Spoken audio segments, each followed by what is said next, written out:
Армысыздар ағайын, тікелей эфирде күн тәртібі хабары және оның жүргізушісі мен Еркін Байғабулла. Біз бүгінгі хабарымызда кезектен тыс парламент мәжілісі сайлауы тақырыбына арнағалы отырмыз. Алдағы саяси дода қалай өтеді? Партиялардың дайындығы қандай? Жаңа мәжілістен қандай тұлғаларды көргіміз келеді? Мажоритарлық жүйемен тікелей сайланатын депутаттардан қандай үміт күтеміз? Осы және басқа да өзекті сұрақтарға жауап іздейтін боламыз. Біздің хабарымызға қатысатын спикерлерімізді таныстыра кетейін. Индира Рыстина, саясаттанушы, сондай-ақ біздің хабарымызға саясаттанушы Самат Нұртазада қатысып отыр. Сондай-ақ біздің хабарымызға тікелей эфирде Zoom арқылы Татьяна Липина, Қазақстан Республикасы президент жанындағы Қазақстан стратегиялық зерттеулер институтының аға ғылыми қызметкері де біздің хабарымызға қатысып өзінің пікірін білдіретін болады. Енді біз талқылауымызды бастамас бұрын осы сайлауға байланысты Қазақстан Республикасы мемлекеттік кеңесшісі Ерлан Қарин мырзаның білдірген пікірі бар еді. Қазір соны бірінші тыңдап алайық, содан кейін ары қарай талқылауымызды бастайтын боламыз. Алдағы сайлаудың басты 10 ерекшелігі. 2004 жылдан кейін алғаш рет мәжіліске депутаттар бір мандатты округтер арқылы сайланады. Үміткерлерге партиялар мен үкіметтік емес ұйымдар атынан ғана емес, өзін-өзі ұсынуға мүмкіндік туды. Бұл кезектен тыс сайлау болғанымен, оның өтетін мерзімі жарты жыл бұрын белгілі болды. Партиялардың парламентке өту үшін белгіленген төменгі шегі 7%-дан 5%-ға төмендетілді. Әйелдер, жастар және ерекше мұқтаждығы бар адамдар үшін қарастырылған 30%-лық квота партиялық тізім мен мандаттардың бөлінісі кезінде сақталады. Мәжілістің жаңа құрамында Қазақстан Халқы Ассамблеясының квотасы болмайды. Алғаш рет мәжіліс пен мәслихаттар сайлауында бәріне қарсымын деген баған сайлау бюллетендеріне енгізіледі. Сайлауға 7 саяси партия қатысуға құқылы. Оның екеуі партиялар туралы заңның жаңа нормалары күшіне енгеннен кейін тіркелді. Облыстардағы аймақтық сайлау комиссиялары енді кәсіби түрде жұмыс істейді. Сайлаушылар 5 бюллетен бойынша дауыс береді. Кезектен тыс парламент мәжілісі сайлауының күні нақты белгілі болды. 6 ай бұрын сайлау болатыны алдын ала айтылды. Партиялардың дайындық жүргізуіне толыққанды мүмкіндік берілді деп айта аламыз ба? Мен бұны бүгінгі біздің хабарымызға қатысатын спикерлерімізге қойып отырмын. Ең алдымен Самат мырза, өзіңіз жауап беруді бастасаңыз. Жалпы партиялардың дайындық жүргізуіне толыққанды мүмкіндік берілді ме? Иә, менің ойымша енді жарты жыл бұрын айтылған хабар болды, сайлаулы болады деген. Енді кезектен тыс деп жатырмыз ғой, бірақ та жаңағы Ерлан Қарин мырза айтқандай, оны халық жалпы білді, дайындалатын партиялар дайындалды. Мына соңғы болып Республика партиясы қателеспесем тіркелді. Сондықтан да толыққанды уақыт жетті деп есептеймін өз басым. Жақсы, Индира ханым, сіздің пікіріңіз?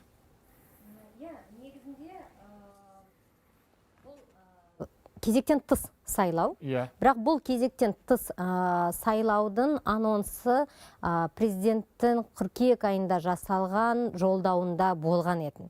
Яғни сол кезде 2023 жылдың бірінші жартысында мәжіліс және маслихаттардың сайлауы өтеді деп ақпарат берілген болатын. Алып қарайтын болсақ, нақты сайлау күніне дейін 7 ай уақыт болды.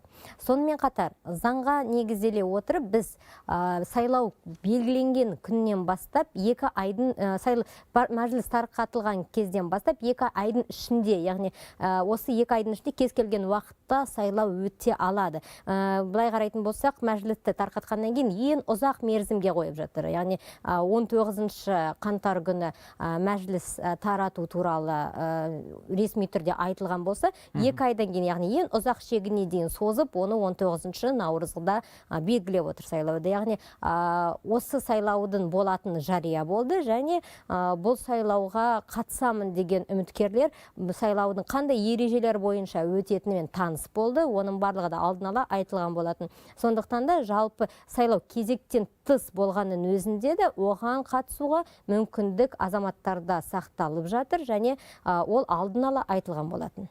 Жақсы. Қазір енді елімізде тіркелген 7 партия бар. Олардың әлеуетін бір саралап өтсек, бұрынғы партиялар өз әлеуетін толыққанды сарқа жұмсай алды ма? Яғни қараңыздар, бізде бұл сайлаудың алдында президенттік сайлау болды. Сол президенттік сайлауға бізде 3 партия коалиция ретінде қатысқан болатын. Одан бөлек ауыл партиясы мен ЖСДП партиясы өзінің кандидаттарын ұсынған болатын. Яғни 3 партия бірлесе отырып, және 2 партия жеке дара өздерінің сайлау науқанына бір аунап түсті деп те айта аламыз. Яғни өздерінің сайлаудағы технологияларын, электоратын, оның барлығын қарап шыққан болатын.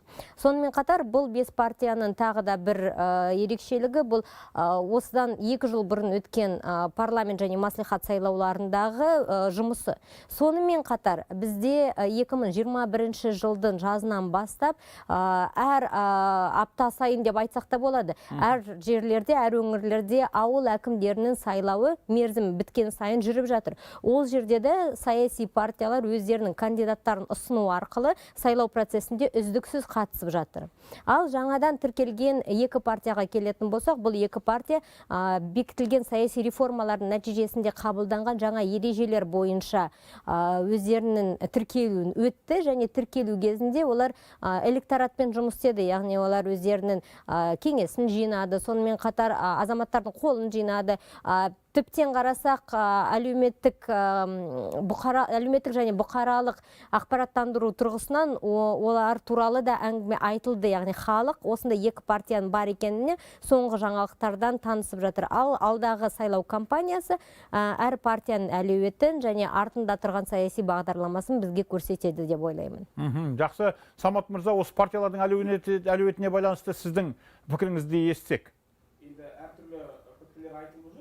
Қоғамда менің ойымша енді лидер ретінде Аманат партиясын айтуға болады, себебі енді халықтың көңілінен шықты, яғни мысалы жер комитеті айтатын болсақ, жерлерді қайтарды, жыл бойы олардың еңбегін кәдімгідей ел көрді. Бірақ та енді соңғы жағдайларға байланысты әрине кейбір партиялар озып кетуі мүмкін, кейбір партиялар дауысты азалық қоюы мүмкін, бірақ та 7 партияның барлығы да мәжіліске өтеді деп айта алмаймын өз басым. Себебі менің ойымша аутсайдерлар міндетті түрде болады. Бірақ та соңғы тіркелген партияларға да көңіл бөлу керек деп ойлаймын, себебі экология проблемасы өте маңызды, яғни Байтақ партиясында. Және де республика деген жастардың партиясы, бұл енді мен 2000 жылдардың басындағы Ақжол партиясына ұқсатам, себебі жаңағы жас буржуазия дейміз ғой. Яғни сол жастардан құралған азаматтар партияны тіркеп, соңғы кетіп бара жатқан сайлау пойызына үлгерді. Сонымен қатар енді жалпы жақсы сайлау болады деп есептеймін, әділ сайлау. Жақсы. Онда қазір бізге қосылып отырған Татьяна ханымның да пікірін тыңдасақ, осы сайлауға байланысты өзіңіздің қандай айтар ойыңыз бар? Татьяна ханым, біз сізді тыңдап отырмыз. Қайырлы кеш. Негізі осы сайлау бұрынғылардан қатты ерекшеленеді. Себебі барлықтарымызға мәлім, былтыр тежемелер мен теңестірмелер жүйесін жетілдіруіне бағытталған сайлауды реттейтін заңнама жаңартылды. Оның ішінде ең бастысы пропорционалды мажоритарлық жүйені енгізу. Ол енді бір мандат аймақтардан депутатты сайлауды мүмкіндік беретін жаңалықтардың бірі. Және бағана құрметті әріптестерім айтқандай, саяси партияларды тіркеу ережелері жеңілдетілген. Мысалы, тіркеу шегі 4 есе қысқартылған, әсіресе 20 мыңнан 5 мың адамға дейін. Және аймақтық бөлімшелердің мысалы ең аз саны, мүшелердің ең аз саны 600-ден 200-ге дейін қысқарылған. Бұл шаралардың бәрі сол жаңа партиялардың пайда болуына айтарлықтай әсер ету керек. Сонымен қатар қазір мысалы біздер халықтың саяси белсенділігінің артуын көріп отырмыз. Бұған жаңадан құрылған Байтақ пен республика партияларының тіркелуі, сонымен қатар негізі бір 6 қаңтар блогы бар, басқа белсенділердің депутаттыққа ниеттері деген дәлел. Жақсы. Енді осы парламент мәжілісінде мысалға енді алдағы сайлау кезінде депутаттарды іріктеген кезде әйелдер, жастар және ерекше мұқтаждығы бар адамдар үшін қарастырылған 30%-лық квота партиялық тізіммен мандаттардың бөлінісі кезінде сақталатындығы да бұл енді ерекшелік. Осыған байланысты сіздердің пікіріңізді білсек, Индира ханым. Иә, бұл квота өткен сайлауда да болды, бірақ ол кезде тек қана әйелдер мен жастардың квотасы деп қана болды. Иә, қазір бұл квота сәл кеңейтілді. Енді бұл квота әрине азаматтардың тең көрінісін қамтамасыз етеді. Бірақ бір нәрсеге назар аудару керек, көрермендерге де айтып кетейін дегенім, бұл тек қана партиялық тізім мен мандаттарды бөлу кезінде ғана бұл квота сақталады. Ал бір мандатты округ кезінде бұл квотаны енді сақтау мүмкін емес, себебі бұл азаматтардың таңдауы болады. Енді бұл жалпы азаматтық қоғамның белсенділігіне байланысты, біз сол кезде мүмкін жалпы біздің қоғамның қаншалықты әйел азаматтарға, қаншалықты жастарға деген сұранысын бар екенін де сол кезде байқап көре аламыз. Яғни ғылыми тұрғыдан бұл өте қызықты эксперимент болайын деп тұр. Яғни салыстырмалы түрде тізіммен өткен және бір мандаттық округтермен сайланған депутаттардың пайыздық мөлшерлемесі қаншалықты айырмашылығы болатынын. Және осыдан бұрын айтылған партиялардың әлеуеті туралы сұраққа тағы да бір саясаттанулық тұрғыдан тоқталатын болсақ, әрине бізде тіркелген екі партияға қазіргі кезде қоғам тарапынан және сайлаушылар тарапынан белгілі бір сенім кредиті болады деп ойлаймын. Себебі өткен сайлауда, мысалы, дәл сондай жағдай Адал партиясымен болған. Адал партиясы өзін тек қана бір айдың ішінде сайлау алды науқанында көрсетіп, алғаш рет шығып отырған партия үшін жақсы дауыс жинаған болатын. Сол сияқты қазіргі кезде де байтақ және республика деген өздерінің электораты бар, өздерінің сайлау алды бағдарламасы ерекше және партияның да бағыттары ерекшеленіп алған партиялар үшін де сондай мүмкіндіктер бар. Ал 5 партияға айтарым, оларды бағалаған кезде енді тек қана сайлау алды бағдарламасы бойынша бағаламайды деп ойлаймын. Қоғам және электорат, себебі соңғы сайлаудан осы сайлауға дейін қандай жобалар болды, қоғам үшін не жасалды, халықтың үміті қаншалықты ақталды және жалпы мысалы әсіресе 3 партия депутаттыққа ие болды мандаттарға парламентте, мәжілісте. Олар қандай артында бэкграунды бар, не жасады, қандай депутаттық сауалдар болды. Осының барлығы да қоғам тарапынан сүзгіден өтеді деген ойдамыз. Және бір тағы да бір мәселе, сайлау тек қана мәжіліске болмайды, сайлау маслихаттарда да болады. Сондықтан әрбір партия маслихат деңгейінде де өзінің жұмысын жақсы жүргізу керек және аудандық емес облыстық деңгейде өздерінің партиялық бағдарламасында жасақтау керек. Осындай тұрғыларда мысалы ауыл партиясының мүмкіндіктері өте кең деп ойлаймын. Жақсы. Енді бұл сайлаудың енді басты ерекшелігі жаңағы өздеріңізде атап өткендей, мына мажоритарлы жүйе арқылы сайланатын 30%-лық мөлшерлемемен сайланатын депутаттар, мысалға осы депутаттар осы мәжілістің жұмысына қандай оң серпін әкеледі деген заңды сұрақ бар. Осыған байланысты Самат мырза, сіздің пікіріңізді тыңдасақ.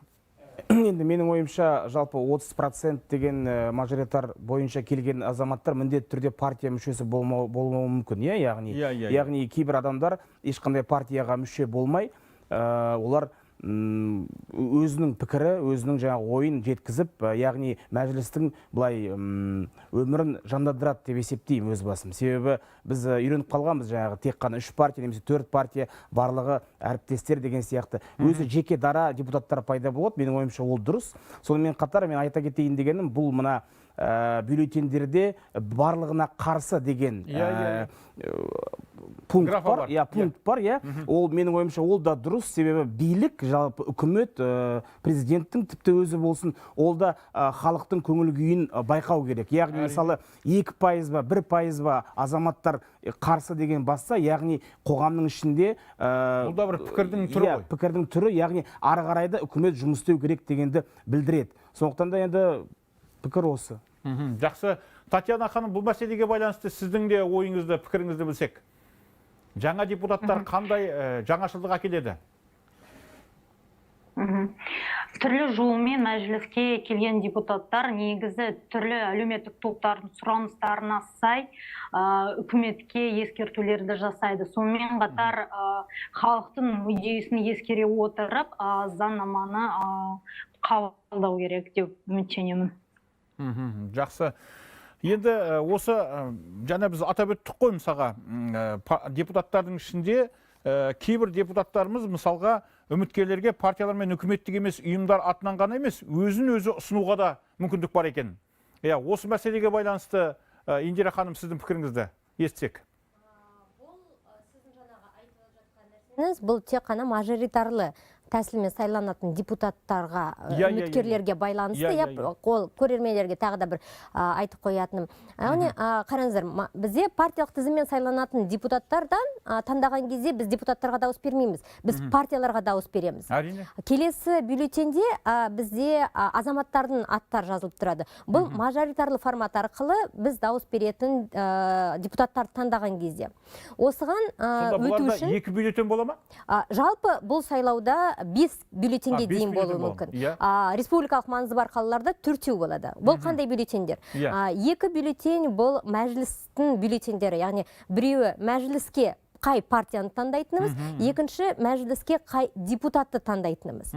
Одан бөлек, мысалы, облыстық маслихат бар. Облыстық маслихатқа қай партияны таңдайтынымыз және облыстық маслихатқа қандай депутатты таңдайтынымыз атымен жазылып тұратын. Сонымен қатар мажоритарлық жүйемен бізде толығымен аудандық маслихаттар сайланады. Оларда тікелей сайлау ғой. Тікелей сайлау, ол жерде де азаматтардың аттары жазылып тұрады. Яғни 3 бюллетенде азаматтардың аттары жазылып тұрады, 2 бюллетенде саяси партия жазылып тұрады. Және тағы бір нәрсе, міндетті түрде мәжіліске таңдаған партияны мәслихатқа таңдау деген жоқ. Яғни сіздердің өз еріктеріңіз әрбір бюллетен жеке дара, бір-бірімен ешқандай байланысы жоқ. Осыған да назар аудару керек. Сонымен қатар, мажоритарлы жүйемен сайланатын депутаттарды ұсынудың 2 жолы бар. Біреу өзін-өзі ұсыну арқылы, және екіншісі партиялар, не болмаса қоғамдық бірлестіктер өзінің атынан үміткерді ұсыналады. Яғни кейбір кездері мажоритарлық жүйемен тек қана өзін-өзі сайлаушылар және ешқандай партияға мүше емес азаматтар ғана өтеді деген пікірлер болады. Бұл дұрыс емес. Яғни бұл жерде сіздің партияңызға байланысты емес өзін-өзі ұсыну, яғни бұл партияның мүшесі бола отырып, сіз өзіңіз ұсына аласыз, партиясыз. Және сізді партия ұсына алады, не болмаса қоғамдық бірлестік ұсына алады. Яғни осындай кезде мажоритарлық тізім қалыптасады. Сонымен қатар енді әрі қарай айта берсек, қандай критерийлер бар екенін, енді оны әрі қарай ашатын шығармыз. Жақсы. Енді Самат мырза, сіз жаңа парламент мәжілісінен өзіңіз қандай тұлғаларды көргіңіз келеді? Менің ойымша дұрыс болмайтын шығар, оны нақты айтуға. Бірақ та өзіңіздің пікіріңіз деген тарап кеткен мәжілістің ішінде елге жақын, елдің сөзін сөйлеген депутаттар болды. Мен өз басым 100% барлығын алып тастап, 100% жаңа адамдар келеді дегенге мен келіспеймін. Себебі сапа керек, депутаттың сапасы керек. Сондықтан да елдің ішінде де жақсы азаматтар бар, белсенді азаматтар, білімді азаматтар, жастардың арасынан олар да мәжіліске кіру керек. Сонымен қатар депутаттардың арасында жаңағы өткен мәжілістің депутаттарында жақсы азаматтар болды. Сондықтан да жалпы бір баланс болу керек деп есептеймін осы болашақ мәжілістің құрамында. Жақсы. Енді тағы да бір сұрақ, мысалға депутаттың сайлаушылар үдесінен шықпаса, мандатын кері қайтарып алу мәселесі де осы жаңа мәжілісте осы мүмкіндік болады. Ол мажоритарлық. Мажоритарлық жүйемен сайланған депутаттар. Бұл өзгеріске байланысты ойыңыз қандай? Енді менің ойымша дұрыс, себебі көптеген халық дауыс бергенде өзінің депутатын білмейді. Тіпті көшеде мысалы сұрағанда ешқайсысы өзінің ауданының тіпті қалалық маслихатының депутатын білмейді. Сондықтан да ондай проблема болмас үшін, енді әр азамат, мен осы пәленбай азаматқа дауыс бердім, сол азамат менің көңілінен шыға ма, шықпай ма деген сияқты кәдімгідей бір белсенді, саяси белсенді болады. Сонда жалпы бізде қоғамда популистер емес, нақты бір еңбектің адамдары өтеді деп есептеймін өз басым. Жақсы. Онда қазір біз осы халықтың пікірін осы сайлауға байланысты пікірін жазып алған едік. Қазір соны тамашалап алайық, одан кейін ары қарай талқылауымызды жалғастырамыз.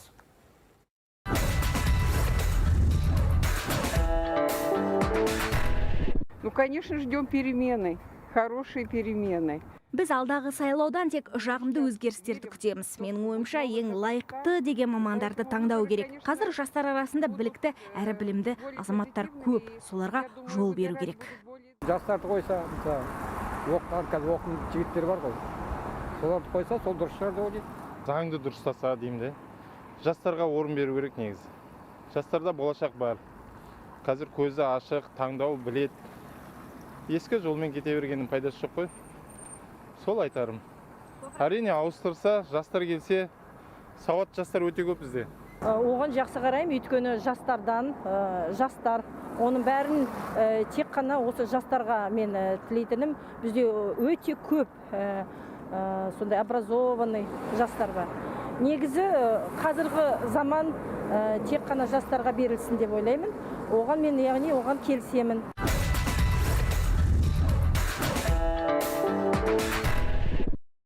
Жақсы, енді талқылауымызды одан әрі жалғастырайық. Индира ханым, өзіңізге қоятын сұрағым, мына 7-ші шақырылымдағы депутаттардың парламент мәжілісінің жұмысына бір баға беруіміз керек шығар деп ойлаймын. Өйткені енді 2 жыл болса да жұмыс атқарды. Осы парламент мәжілісінің қандай ерекшеліктері болды? Бір жаңаша бір өзгерістер әкелді ме? Осы парламентаризм институтына. Жалпы бұл парламент 7-ші шақырылымдағы парламенттің жұмысы өте қызу болды деп есептеймін. Яғни қысқа уақыт ішінде бұл парламент бүкіл елімізде орын алған саяси реформалардың заңнамалық негізін жасап шығарды. Қазір мысалы біз президентті жаңа форматта сайладық, 7 жылдық мерзімге. Оның алдында конституциялық реформалар болды. Оның барлығы да заңнамалық түрде қазір біздің заңнамамызға жатты. Партияларды тіркеу, олардың өту шегін азайту. Мысалы, қазір алдымызда болып жатқан парламент мәжілісіне сайлау кезінде өту шегін 7%-дан 5%-ға түсіру. Одан бөлек, мысалы, партиялардың жұмысына байланысты да қаншама өзгерістер енгізілді. Сайлау туралы заңға өзгерістер енгізілді. Ата берсек көп, мысалы, бізде митингтер туралы заң болды. Оның барлығы да қолданысқа енді. Сондықтан да жалпы парламенттің жұмысы өте белсенді болды деп ойлаймын. Әрине, әрбір депутатқа жеке дара тоқталатын болсақ, олардың жасаған сұрауларының саны деген сияқты, енді әрқайсысына жеке дара анализ жасайтын болсақ, ол әртүрлі болады. Көп жұмыс істегендер бар, аз жұмыс істегендер бар. Бірақ бұл кез келген ұжымда аз жұмыс істеген және көп жұмыс істеген депутаттар, адамдар болуы мүмкін деген сияқты. Сондықтан да осының алдында сіз айтқан кері қайтарым процесі де соған бағытталған. Яғни партиялық тізіммен жұмыс істейтін болашақта депутаттар, олар партиялық бағдарламаның жүзеге асырылуын қамтамасыз етеді және олардың жұмыс істеу сапасын партиядан сұрауға болады. Ал мажоритарлы жүйемен сайланған депутаттар, бұлар өзінің округтерінің алдында жауап беретін болады. Және бұл жерде тағы бір мәселеге назар аударып кету керек. Қайтарым мандаты бірінші және соңғы жылы қолданысқа енбейді. Яғни депутатты қайтару үшін біз 1 жыл уақыт оған сенім білдіріп, оның жұмысын бақылауға мүмкіндік беру керекпіз. Жақсы, біз енді журналист ретінде біздің байқағанымыз, мысалға, осы 7-ші шақырылым депутаттарының бұқаралық ақпарат құралдарына ашықтығы ерекше байқалды. Әсіресе қаңтар оқиғаларынан кейін бұрындары мысалға журналистер әрбір депутаттан сұраққа жауап алуға арнайы хат жазып, мысалға артынан күтіп көп әлекке түсіп жүретін. Ал енді шынын айту керек, осы соңғы 1 жылдан аса уақыттың ішінде біздің депутаттарымыз біздің бағдарламаларымызға да болсын, содан кейін тағы да бір қалыптасқан үрдіс әлеуметтік желі арқылы есеп беру үрдісі де қалыптасты.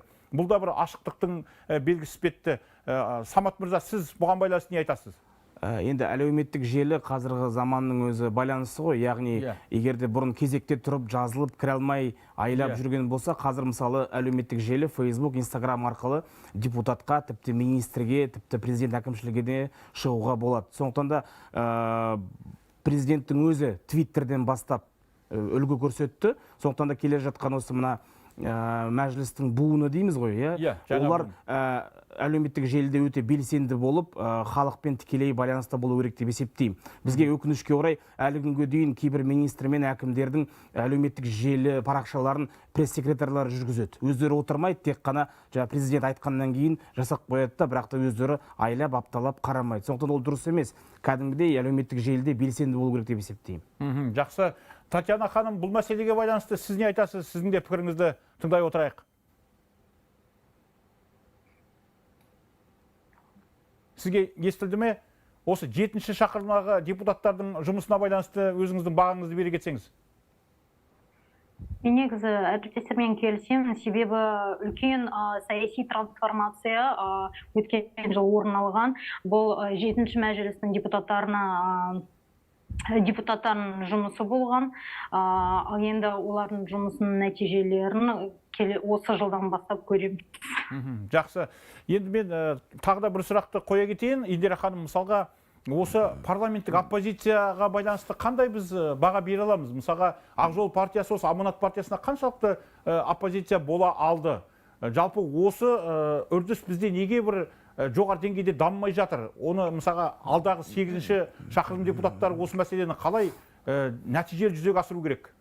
Енді бұл жерде жалпы парламенттік оппозиция деген не деген терминнен бастау керек, яғни дефинициялар түсінікті болса, әрі қарай олардың жұмысына да баға беру оңай болады. Парламенттік оппозиция бұл бір партияның бір партияға қарсы тұру емес. Яғни бұл жерде механизмдер мен қолданысқа енгізілген нормаларға қарсылықтың білдірілуі. Яғни сонымен қатар бұл осы сұрақты жалпы депутаттардың өзіне қойған кезде мынандай мәселе бойынша қойған. Яғни неліктен біз осындай диспуттарды парламентте көріп тұрған жоқпыз деген мәселе болған еді. Сол кезде олар айтқан, бүкіл диспуттар жұмыс тобында орын алады да, жұмыс тобынан пісіп жетілген заң жобасы, не болмаса бір ұсыныс жалпы үлкен жиналыстарда мәжілістің өзінің сессияларында айтылады деп. Сондықтан да жалпы осы мәселеде ұсыныс ретінде мысалы осы жұмыс топтарының барысы да халыққа көрінсе, сол кезде екі жақтың ой пікірі бізге естілетін еді. Бірақ жалпы егер біз мұқият қарап отыратын болсақ, көптеген талаптар басқа, мысалы, жетекші партия емес, мысалы, басқа да партиялардың талаптары өте сыни тұрғыдан айтылып тұрды, бірақ кейбір кездері мүмкін бұл сыни ойлар бүгінгі жасалып жатқан саяси реформаларға сәйкес болған жоқ. Сондықтан да осындай мәселені енді алдағы біздің ұсыныстарымызбен алдағы сайланған парламент мәжілісінің депутаттары қолданысқа алса, жағдай басқаша және көрініс басқаша болар еді. Жақсы, қысқадан нұсқа пікіріңізді айтсаңыз, онда Самат мырза. Жалпы парламенттік оппозиция дегенде барлық партиялар бір-біріне оппозиция болу керек логикалық түрде. Партияның мүддесі билікке таласу. Сондықтан да бұл жерде фракциялар, одақтар болуы мүмкін күтпеген жағдайда. Бірақ та өткен жиындағы мәжілістегі Ақ жол партиясы менің ойымша өзінің оппозициялық рөлмен дұрыс енді болмады. Жақсы, онда қадірменді спикерлер, сіздерге хабарымызға қатысып осы сайлау тақырыбына байланысты келелі пікір білдіргендеріңіз үшін барша көрермендеріміздің атынан алғысымызды жеткіземіз. Осымен қадірменді ағайын, біздің хабарымыз аяқталды. Тікелей эфирде тізгіндеген Еркін Байғабұлұлы. Әрдайым ойымызды еркін және ашық айта білейік. Сау болыңыздар.